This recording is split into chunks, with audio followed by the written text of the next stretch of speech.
नमस्कार, news for nation देख रहे हैं आप। मैं हूं आपके साथ रश्मि। बिहार में 24 सीटों पर एमएलसी का चुनाव होना है। ऐसे में इस बार एनडीए और महागठबंधन के बीच सीधी भिड़ंत होती हुई नजर आएगी। आपको बताएं कि कई ऐसे उम्मीदवार हैं जिनको टिकट नहीं मिल पाया है और टिकट न मिलने के बावजूद वो उम्मीदवार इस वक्त खुश हैं। ऐसे में अपनी इस रिपोर्ट में हम आपको बताएंगे कि आखिर वो उम्मीदवार खुश क्यों हैं और आखिर क्यों वो दूसरे राजनीतिक दलों के दफ्तरों का चक्कर काट रहे हैं और इस उम्मीद में बैठे हुए हैं कि कहीं से भी उन्हें टिकट मिल जाए, क्योंकि इस बार एमएलसी चुनाव में जो सीधी टक्कर है वो महागठबंधन और एनडीए के बीच होती हुई नजर आएगी, जिसका फायदा बाकी उम्मीदवार उठाने की तैयारी में बैठे हुए हैं। ऐसे में क्या है ये पूरी खबर,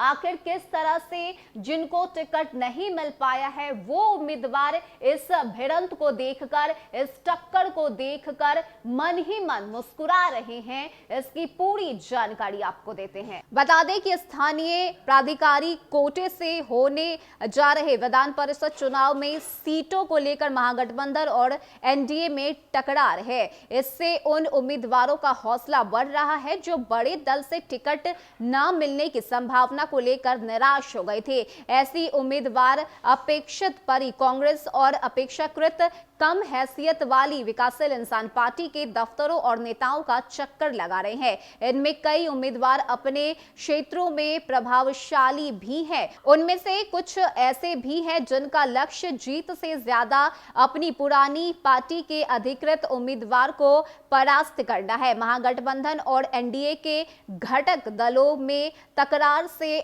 फिलहाल 48 नए उम्मीदवारों की गुंजाइश बन गई है। राजद से नाराज होकर कांग्रेस ने सभी 24 सीटों पर उम्मीदवार उतारने का फैसला किया है। उधर एनडीए की घटक विकासशील इंसान पार्टी भी सभी सीटों पर लड़ने की घोषणा कर चुकी है। गठबंधन के पार्टनर के तौर पर दोनों दल बमुश्किल 8 या 10 उम्मीदवार उतारने की तैयारी कर रहे थे। ठुकराने के बाद दोनों दलों के अन्य दलों से निराश उम्मीदवारों के लिए दरवाजा खोल दिया है। हालांकि धन बल पर आश्रित इन चुनाव में इन दलों को सभी सीटों पर सक्षम उम्मीदवार मिल ही जाएंगे, इसकी संभावना कम ही है। प्रदेश कांग्रेस अध्यक्ष डॉक्टर मदन मोहन झा ने दावा किया है कि पार्टी के पास सभी क्षेत्रों से उम्मीदवारों के आवेदन आए हैं। यानी कि जहां एक तरफ महागठबंधन में राजद और कांग्रेस 24 सीट पर अपने उम्मीदवार को उतार रहे हैं और इसको लेकर बाकायदा कांग्रेस ने ये कहा भी है कि उनके पास उम्मीदवारों की कतार लगी हुई है, उनके पास प्रत्याशियों की कमी नहीं है। ऐसे में वो 24 सीट पर अपने प्रत्याशियों को उतारेंगे और दमखम के साथ इस बार विधान परिषद का चुनाव लड़ेंगे भी और जीतेंगे भी। तो वहीं राजद ने भी अपनी लिस्ट तैयार कर ली है और जल्द ही नामों की घोषणा भी राजद की तरफ से कर दी जाएगी। वहीं अगर हम एनडीए की बात करें तो एनडीए में भी बीजेपी और जेडीयू के बीच सीट के बंटवारे को लेकर बातचीत हो चुकी है।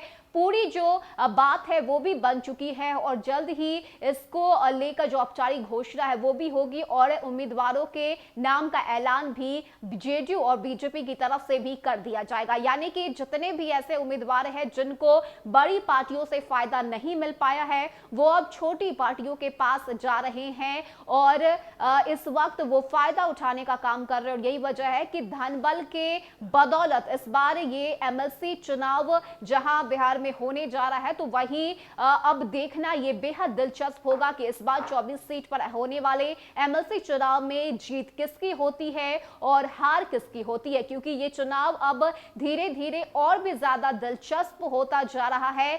हर कोई इस चुनाव में अपने दावे जो है वो ठोकता हुआ नजर आ रहा है और यही वजह है कि जितने भी बाकी के उम्मीदवार हैं जिनको टिकट नहीं मिल पाया है वो इस वक्त मन ही मन मुस्कुरा रहे हैं। फिलहाल के इतना ही। ज्यादा अपडेट के लिए आप बने रहिए न्यूज फॉर नेशन के साथ। नमस्कार।